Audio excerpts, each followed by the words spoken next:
Good morning. মাতৃসকলৰ বাবে ৬৬ দিনীয়া ল অৱ এট্ৰেকশ্যনৰ ৰিচুৱেলৰ বাবে স্বাগতম জনালোঁ। আজিৰ যিটো এক্টিভিটি আপোনালোকক দিম, এক্টিভিটিৰ লগতে ৰিচুৱেলছ, সেই এক্টিভিটি আৰু ৰিচুৱেল আপোনালোকে সম্পূৰ্ণ এসপ্তাহৰ কাৰণে কৰিব লাগিব। ধৰক আজি সোমবাৰৰ পৰা দেওবাৰলৈকে। আকৌ সোমবাৰে মই নতুনকৈ এক্টিভিটি ৰিচুৱেল এক সপ্তাহৰ কাৰণে দিম। দৰাচলতে আমি যেতিয়া ভাবোঁ যে আমি 66 ডেজ কৰিম, সি আমাৰ মনলৈ বহুত ভাগৰ কঢ়িয়াই আনে। আমি কেনেকৈ কৰিম ইমান দিন একেৰাহে? গতিকে আমি কিছুমান শ্বৰ্ট টাৰ্ম গ'ল ল'ব লাগে যাতে আমি কণ্টিনিউ কৰি থাকিব পাৰোঁ। গতিকে আপোনালোকে 7 দিনীয়া গ'ল যে এই 7 দিন মই যেনে তেনে কমপ্লিট কৰিম এই ৰিচুৱেলখিনি, এই এক্টিভিটিটো। আৰু তাৰ কাৰণে আমি মই ডিটাৰমাইণ্ড, মই কৰিমেই, সংকল্প লৈছোঁ মই। গতিকে প্ৰথম কাম হৈছে আমি এটা সৰু মেডিটেশ্যনে আৰম্ভ কৰোঁ যাতে আমি ৰাইট ইণ্টেনশ্যন পুট কৰিব পাৰোঁ। তাৰ কাৰণে ধুনীয়াকৈ স্পাইন ষ্ট্ৰেইট কৰি বহক। মই কেমেৰাটো অকণমান ঠিক কৰি লৈছোঁ, ঠিক আছে। আৰু চল্ডাৰ এনেকৈ ৰিলেক্স কৰক আৰু চকু মুদক। প্ৰথমে আপুনি ধীৰে ধীৰে উশাহ লওক। ইনহেল শ্ল'লি আৰু মুখেৰে নিশাহ এৰক।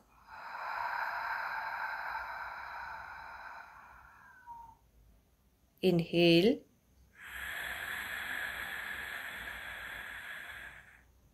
এক্সহেল।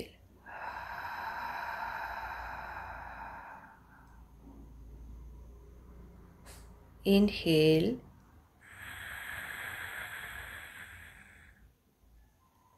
exhale.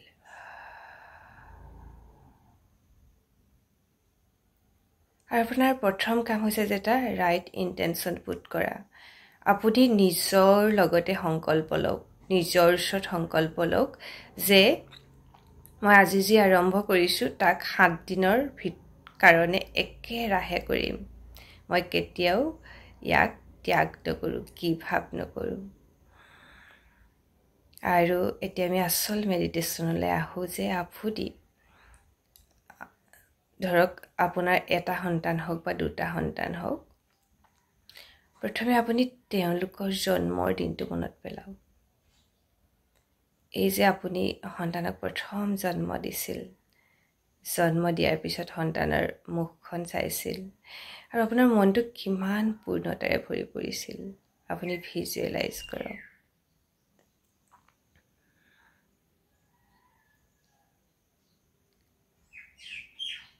আপোনাক হয়তো সন্তানক নাৰ্ছে কোলাত আনি দিছিল, আপুনি মুখখন চাইছিল আৰু আপুনি মাতৃত্বৰ আনন্দৰে পৰিপূৰ্ণ হৈ পৰিছিল।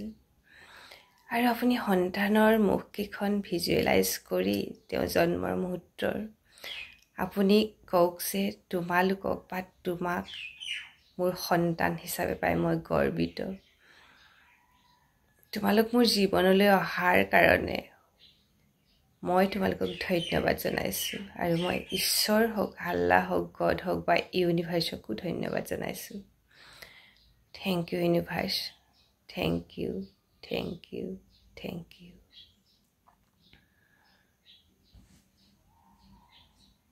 আপুনি ফিল কৰক যে আপোনাৰ সন্তানক লৈ আপুনি গৰ্বিত। আপুনি মাক হিচাপে গৰ্বিত, কিয়নো আপুনি সন্তান জন্ম দিব পাৰিলে। এইখন পৃথিৱীত বহু নাৰী আছে যিসকল মাতৃ হ'ব পৰা নাই। গতিকে আপুনি তাৰ বাবে আপুনি সন্তানৰ ওচৰত অন্তৰে সৈতে কৃতজ্ঞতা প্ৰকাশ কৰক। ধুনীয়াকৈ স্মাইল কৰক যে মই মোৰ সন্তানক লৈ গৰ্ব কৰিব পাৰোঁ, কিয়নো মই মাতৃ আৰু তেওঁলোকৰ প্ৰতি মোৰ গভীৰ কৃতজ্ঞতা, তেওঁলোক মোৰ জীৱনত থকাৰ কাৰণে। Thank you, thank you, thank you. আৰু লগতে আপুনি এটা সিদ্ধান্ত লওক যে আমাৰ এই এসপ্তাহৰ মূল এক্টিভিটিটো হৈছে যে ষ্টপ কমপ্লেইনিং। আপুনি চকু মুদি সিদ্ধান্ত লওক, যিয়েই নহওক কিয় সন্তানক আপুনি এই এক সপ্তাহ কমপ্লেইন কৰা ধৰণে গালি নেপাৰে। ষ্টপ কৰিব। আপোনাৰ খং উঠিব পাৰে কিন্তু আপুনি গালি নেপাৰে তেওঁলোকক কিবা এটা ভালকৈ ক'ব যদি নুশুনে আপুনি অভাৰ ৰিয়েক্ট নকৰে গালি নেপাৰে ষ্টপ কমপ্লেইনিং আৰু মনত ৰাখিব যদি আপুনি নিজক চেঞ্জ কৰিব নোৱাৰে এই এক সপ্তাহ আপুনি কমপ্লেইন কৰা বন্ধ কৰিব নোৱাৰে তেনেহ'লে আপোনাৰ কোনো অধিকাৰ নাই যে আপুনি সন্তানক সলনি কৰিব কাৰণ যি ব্যক্তিয়ে নিজক সলনি কৰিব নোৱাৰে তেওঁ কেনেকৈ আনক সলনি কৰিব আৰু তেওঁ বুজা উচিত যে সলনি কৰা বা সলনি হোৱা প্ৰকৃততে কিমান কঠিন কাম গতিকে আপুনি আজি যি যাত্ৰা আৰম্ভ কৰিছে সেয়া মুঠেও সহজ নহয় এটা কঠিন যাত্ৰা কিন্তু আপুনি 7 দিনৰ কাৰণে এই সৰু গোলটো সেট কৰক যে মই কমপ্লেইন নকৰোঁ এই 7 দিন মই সম্পূৰ্ণৰূপে কমপ্লেইন কৰা বন্ধ কৰিম আপুনি নিজকে কওক যে এই 7 দিন মই মোৰ সন্তানৰ ওপৰত কোনো কমপ্লেইন নকৰোঁ মোৰ যিমানেই খং নুঠক কিয় মই শান্ত হৈ থাকিম মই কোনো কমপ্লেইন নকৰোঁ এই 7 দিন মই কোনো কমপ্লেইন নকৰোঁ এতিয়া আপুনি ধীৰে ধীৰে উশাহ লওক ধীৰে ধীৰে দীঘাই লওক আৰু লাহেকৈ চকু মেলক আৰু ইয়াৰ পিছত যিটো থাকিব যে আপুনি সদায় কলম আৰু বহীত কালি আপোনালোকক নিশ্চয় কৈছিল যে আপোনালোকে এখন নোটবুক ল'ব লাগিব তাত আপোনালোকৰ সন্তান যে জীৱনলৈ আহিল তাৰ কাৰণে আপুনি সন্তানক কৃতজ্ঞতা জনাইছোঁ বুলি প্ৰতিদিনে লিখিব লাগিব তাৰ লগতে আপুনি লিখিব লাগিব যে আপুনি আপোনাৰ সন্তানক সাকসেসফুল হোৱাত সহায় কৰিব পাৰিছে আৰু এই গোটেই বাক্যকেইটা বৰ্তমান কালত লিখিব লাগিব প্ৰেজেন্ট সেন্টেন্সত লিখিব লাগিব যিয়ে নহওক মই আপোনালোকক টেক্সটত লিখি দিম কেনেকৈ লিখিব লাগে বাক্যবোৰ আৰু মনত ৰাখিব মিনিমাম 5টা বাক্য আপুনি সন্তানক লৈ গৌৰৱ কৰাৰ মিনিমাম 5টা বাক্য আপুনি সন্তানক লৈ যে কৃতজ্ঞ আৰু সন্তানক লৈ আপুনি কিয় গৌৰৱ কৰে তেওঁলোকৰ যি ভাল গুণ আছে তাৰ কাৰণে তেওঁলোকক ধন্যবাদ জনাই 5টা বাক্য লিখিব লাগিব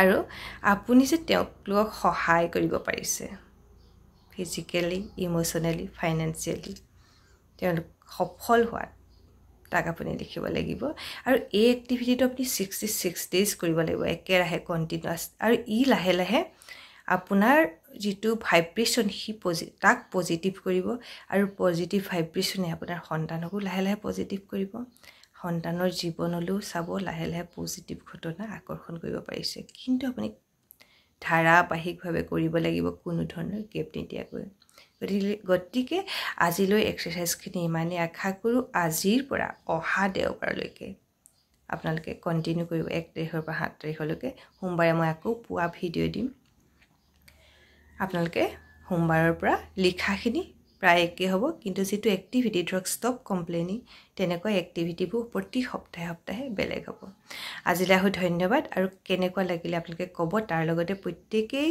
লিখিব ডান প্ৰতি সপ্তাহে আপোনালোকে ডেট দিব আৰু লগতে যে নোটবুকখনত আপোনালোকে ডেট দি ল'ব 1 তাৰিখ 1/1/2004 আজি আপুনি লিখিলে 2/1/2004 তেনেকৈ তাৰিখ দি লিখিব যাতে গম পাব আপোনাৰ কোনো দিন গেপ পৰা নাই আৰু প্ৰতিদিনাই মোৰ কমিউনিটি চেনেলত মাদাৰহুডত আপুনি তাৰিখ দি ডান কমেন্ট দিব থ্যাংক ইউ সকলোকে আৰু পুনৰ আমি অহা সোমবাৰে লগ পাম ধন্যবাদ